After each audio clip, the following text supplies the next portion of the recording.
Ladies and gentlemen, I am SidAlpha, and for quite a while, I'll admit, I wanted nothing more to do with Star Citizen due to the events that followed my video discussing the controversial $27,000 ship pack. However, I'm a bit of a flighty person when it comes to those sort of things, and my stance against any further Star Citizen content was born of irritation more than anything else. It was an emotional reaction and one that's unworthy of all of you. If it's one thing that should be learned when dealing with such things is it's important to remember that the sort of diehard hardcore fans that would issue death threats are few and far between. Unfortunately, the ones that defended their actions were a bit more common, but still nowhere near as common as the fans of Star Citizen that decried those actions. I feel it is important to remember that just like anything else on the internet, the bad apples are usually an overly vocal minority and are disliked by the much more numerous rank and file, just like everyone else. Now, I had also heard and read a great deal of comments from people letting me know that a smaller YouTuber, Montoya, had created a video titled, "SidAlpha is wrong about Star Citizen," and while he broke my YouTube moniker up into 2 words, which is incorrect, that was not the primary reason why I didn't want to respond to his video responding to my video. The primary reasons were 1, I didn't want to risk being seen as punching down. I like Montoya and I think he does good work, and I didn't want to be seen as a big bad YouTube bully or anything. That is the last thing I would want when dealing with someone like Montoya, who is doing his best to make certain that factual information is put in front of eyeballs, and for that, he has my respect and admiration. Now, the second reason is drama. There was a lot of drama surrounding that incident, and while I'll admit I stirred the pot a little bit by even mentioning the threat made against my daughter, I didn't want to stir the pot any further by turning the whole topic into a drama bait series. And when that happens, it tends to bring out the worst in people, and in so doing, any factual information being related would get lost in the shuffle, which would be completely pointless. And it's important to me, and it always has been, that the focus be on making sure you have all the information to be able to make up your own minds. Sometimes I get things wrong. I admit that, and the vast majority of the time I tend to go out of my way to make sure corrections are made and to take steps to help prevent similar mistakes in the future. I am, as much as I'm loath to admit it, still human, and as that is the unfortunate reality of my existence, occasionally I make a mistake. However, that's not exactly the case here with one qualifier. Now, I sarcastically stated that the developers claimed that a subset of backers asked for this ship package, and it turns out that was actually the case. Now, that said, I wanted to take Montoya's video as an example of something else that tends to happen within my videos that I still somehow manage to get wrong. You see, I make a lot of statements in my videos, and one of the larger downfalls I still have as a content creator is that sometimes I fail to properly define or quantify some of the statements that I make. While I'm not incorrect in most of those statements, it allows people to easily misinterpret what was said or to take some things out of context, and it's that lost in translation aspect that led to a lot of statements Montoya made in his response video, and that is the reason why I'm sitting here now recording this.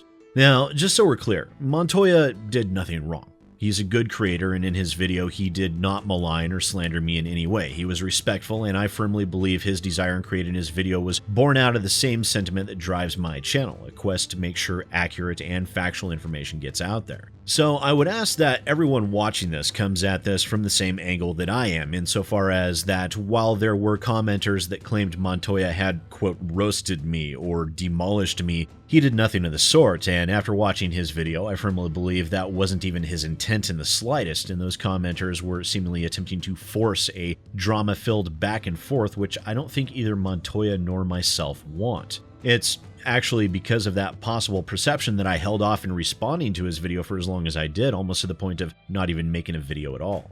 That said, I will post a link to his video along with all my other sources down in the description below. There are several main talking points that Montoya brought up that I think are worth going over and discussing. The first is a statement that I made regarding the development seeming to be stuck in a perpetual state of limbo. Now, in his response, Montoya discusses the development roadmap, which is something that I was very aware of. In fact, I reported on the announcement surrounding the roadmap in a video that I published on November 27th, 2016, titled Star Citizen: The 4th Year Update. Now, for those of you that aren't aware of what the roadmap is, it's Cloud Imperium's internal developer schedule that they decided to release to the general public. Now, this was due to the fact that Star Citizen was suffering a great deal from a lack of any meaningful information being released to the general public at that time, and that was causing growing unrest, and this was their answer to that. But I'm going to pause for a moment so you can hear what I had to say back then, and I apologize in advance for the lack of editing in the video. My content was much less polished back then. But here we are now, back to the 4-year live stream and Chris Roberts' announcement that they will be granting access to Cloud Imperium's internal production schedule. This is a level of access that could very easily be a double-edged sword for Cloud Imperium. This could be used by detractors as a weapon should timelines be perceived as deadlines and those then be missed, moved around, or pushed back. As a manager and project lead for an IT consulting firm, I understand project timelines very thoroughly. These are very much living documents that are subject to change at any time. These are more of a where do we stand right now type of thing, and gives an insight into which aspect of the project is currently being actively worked on, the estimated completion, and next steps planning. From an IT standpoint, I have seen these exact same types of timetables go through revisions, sometimes even as often as multiple times in a single hour. So based on that knowledge, I find this move by Cloud Imperium to be, as I said, a surprising one. And while Montoya and anyone else that follows this timeline regularly or someone as deeply embedded and invested in the development of Star Citizen, I'm sure that the game would not seem to be stuck in limbo at all. But my statements about the game seeming to be stuck in limbo and their focusing on ship creation was born of a 30,000-foot view from what a casual observer like myself or any newcomers to the game might see. Yes, progress is being made. I will freely admit that, and I will also admit that my failure to describe my meaning was what created the misconception that Montoya felt he needed to correct, and that misconception might also translate to others, so here's what I meant by that. The game has been in development for well over 5 years. During that time, every deadline promised by Chris Roberts and Cloud Imperium have not been met. Squadron 42 was supposed to have been released, 2 years ago now, and we still have no release of even the single-player aspect of the game in sight. We don't even have a release date anymore. In fact, quite the opposite. From looking through recent updates, it would seem like they are very far from releasing, to the point where fans of the game say 2 to 3 more years, and I look on that estimation, and I feel that timeline is still a bit optimistic. Couple that with the insane amount of content promised versus what is available right now, and the fact that they do tend to promote new ships over new, more meaningful content, and one could see how it might seem to be stuck in limbo. Also, as a side note, if you wish to combat an argument where one of those statements made is the focus on ships, I personally would not concentrate on the new 600i ship as part of my responding argument to combat that, but his point was there to showcase the roadmap, not actually to focus on the ships, but it did create some low-hanging fruit there nonetheless. The next aspect is in regards to the statement I made where they should not focus on ship development quite so much and get the game finished instead. Again, this was a broad spectrum statement made by me that Montoya was right to point out, as it led to an impression that the majority of the Cloud Imperium team focuses on ship creation. They don't. In fact, there are well over 400 people working at Cloud Imperium, and the team working on the ships number less than 30. Actually, the number of people working on the ships I think is hovering at around 5% of the development team. Now, I accept that I stated things poorly there, and for that misstep, I do apologize. My main focus and intent behind that statement was that every time I turn around, they're promoting a new ship, and I hardly ever hear about anything meaningful being developed within the game. And from what I can tell, there's still the one system, which is a far cry from the 72 proposed planets for the game. Now, granted, you can pack a ton of content into a single planetary location, but even still, 72 planets. We have one-ish. Also, due to the titanic number of stretch goals, of which there are 68 in total, there is so much game that was promised, and 5 years down the line, we have almost none of that. That is why it seems like the game is in limbo. Star Citizen is supposed to be the biggest, best, greatest game ever made. Even if it took the 2 to 3 more years like all of the fans are saying right now, that is a scary amount of content to be able to put out in that period of time. And when you have almost none of that content, the development does seem to be stuck in limbo. Now, the next point I want to talk about is one of the big ones. It surrounds the overall funding of the game, in which Montoya actually started to get a little condescending for a brief moment, but I think this is an important aspect of the discussion, so I'm going to throw him up on the screen just so there's no misinterpretation of what was said. 475 people need salaries. Star Citizen makes its money by... Oh wait, this comes up later. Let's get there.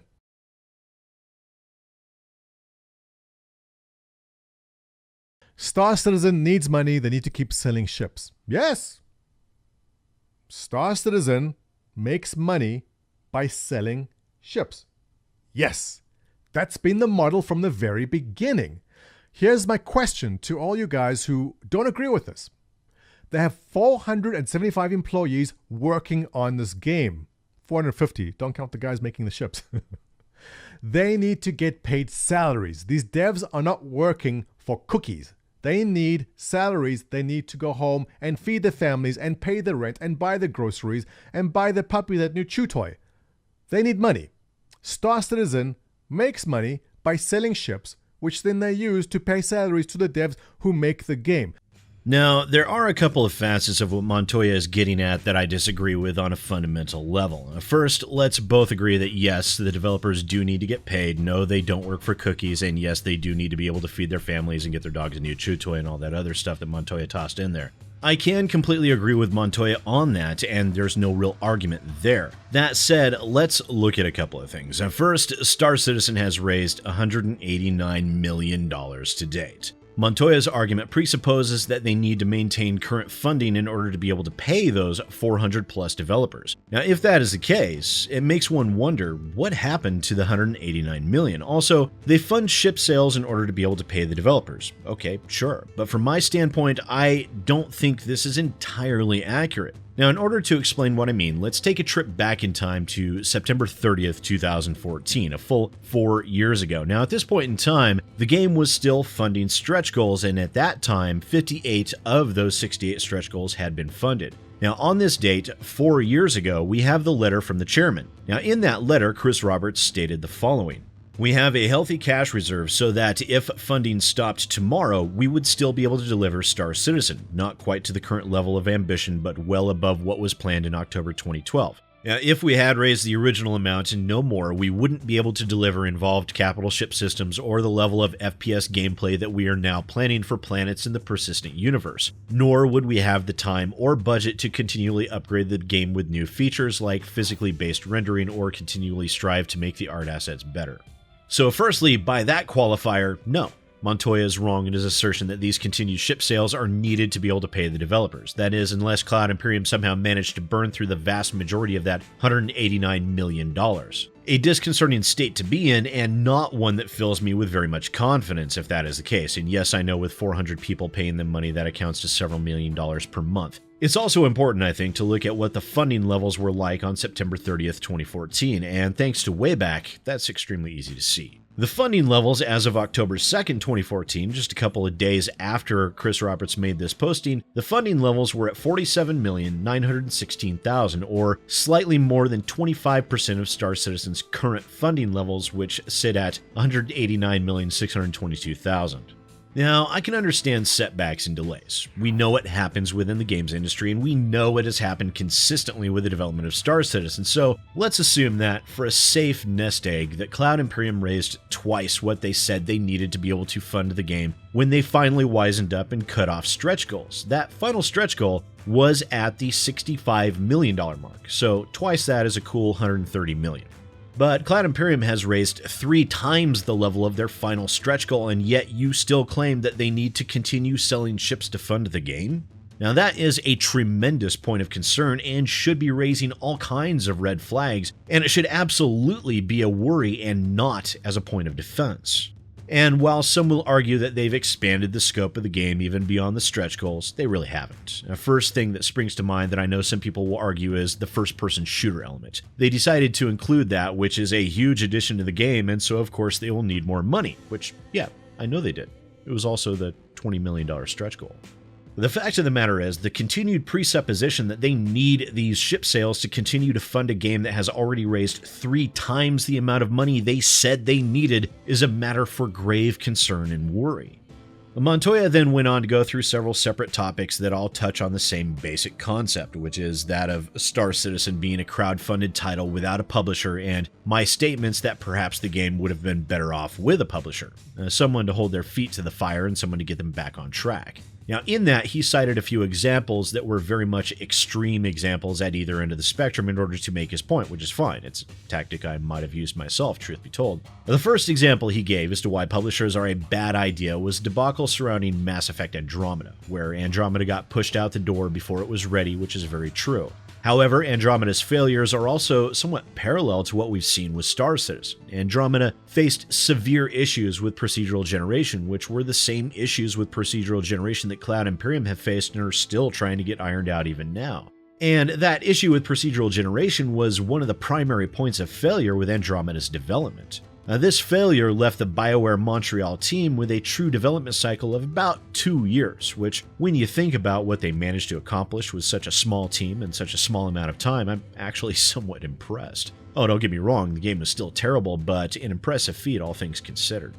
A better management would have prevented that from happening, much like publishers would have prevented the titanic scope creep that are the vast number of Star Citizen stretch goals. One point that Montoya makes that I can somewhat agree with is that a publisher would have most likely pushed out Star Citizen in a state similar to Andromeda, but also that would again presuppose that the titanic amount of additional planets and locations contained within those stretch goals would still be attempted, which a publisher would not have allowed even to begin with. His second example on the positive side of the spectrum of not having a publisher was CD Projekt Red and what they've accomplished with the Witcher series and what everyone expects to see with Cyberpunk 2077. But again, it ignores the titanic issues with procedural generation and the other larger issues that Cloud Imperium have faced, along with the stretch goal scope creep, which is not something CD Projekt Red have had to deal with. None of it. Also, there was the statement that Chris Roberts is known for grandiose ideas, and I'm well aware of that fact. I'm also aware that those grandiose ideas have forced a constant revisioning and reimagining of different aspects of the game that have caused significant delays. Now, Chris is a dreamer. He's an idea man, and whenever you have an idea man, you have to have someone to balance him out and keep things on track. You have to have someone who has the willingness, the capability, and sometimes the authority to tell the idea man no. And right now, Cloud Imperium does not have that person, and it has given rise to many reports of Chris micromanaging the development of the game half to death. He needs someone who can tell him no, but at Cloud Imperium, he is the top dog, and by all reports, if you tell him no, you're a brave individual indeed. However, at the end of the day, the discussion on publisher versus no publisher is one of opinion and one of semantics. It didn't even need to be argued because the reality of the situation is that Star Citizen is crowdfunded, so that's a bit of a moot point, but it's still fun to discuss, at least from a hypothetical standpoint. The last topic that we need to cover within Montoya's video was his assertion that the $27,000 ship pack and its like are not indicative of greed on the part of the developers. I strongly disagree with this. The $27,000 package is an expression of extreme greed. I will tell you an expression of extreme greed. Do you have allergies? Anyone watching have allergies? Do you carry an EpiPen with you? Congratulations, that EpiPen costs 400% more than it did 2 months ago. Do you know why? Because the maker of EpiPen said, hey, we're jacking up the prices. People need this product. They'll pay. That's greed. Who needs a $27,000 game package? Nobody. Nobody needs it. Nobody needs the $15,000 package. Nobody needs the $10,000 package. Nobody needs the $2,500 Javelin. You don't need it. You know where there's no greed? I'm going to tell you all a big secret here. Star Citizen, the game package, costs $45. That's right. $45 to buy this game package to get involved in this alpha. $60 if you want the Squadron 42 and Persistent Universe combo pack. $60 is what this game costs, which seems to be the price for everything these days. Where's the greed? There's no greed. I strongly disagree. Now, what Montoya is getting at here is need versus want. With his EpiPen example, where people literally rely on such devices to save their lives, he cites the ridiculous levels to which the drug companies jack up the prices and people will willingly pay it because those people like living, and they'll pay that money to be able to continue to do so. That's a bit of a false equivalency, though, but I can see the point he was trying to make. However, that is an absolute apples to oranges comparison, but all right. Let's continue on with Montoya's drug company analogy for a moment. Yes, drugs cost a lot of money, just like the ships that cost thousands of dollars are a ridiculous amount of money. And also, those same drug companies offer generic versions of those same drugs that don't cost nearly as much, while also Cloud Imperium offers a bargain or entry-level price tag, just like all game companies do nowadays. And just like those other game companies, the base price doesn't get you the full game, and therein lies the basic premise of the problem. Montoya's argument here basically boils down to drug companies charge an arm and a leg for life-saving EpiPens, therefore that is greed because there is a life-saving need there. Need versus greed. If you don't need anything within the Star Citizen game, then that does not constitute greed on the part of the developers, and here's our proof in the $45 price tag at the bargain basement tier.